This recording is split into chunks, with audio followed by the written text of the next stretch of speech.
વલસાડના નનકવાડા ગ્રામ પંચાયતના સભ્ય તથા રેલવે કર્મચારી વચ્ચે મારામારી વિડીયો વાયરલ।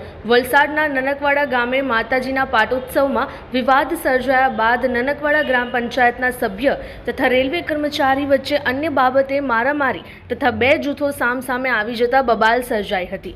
બબાલ બાદ બંને જૂથો વલસાડ સિટી પોલીસ મથકે પહોંચતા ગામના સરપંચે વચ્ચે પડીને સમાધાન કરાવ્યું હતું, જે બાદ મારામારીના વિડીયો સોશિયલ મીડિયામાં વાયરલ થઈ રહ્યો છે।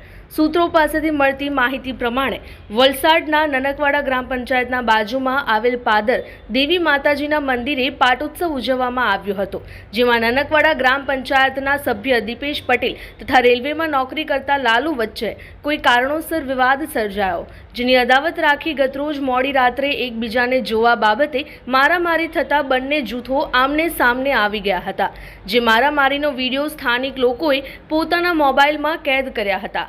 મારામારી બાદ બંને જૂથો વલસાડ સિટી પોલીસ મથકે ફરિયાદ નોંધાવવા માટે પહોંચી ગયા હતા।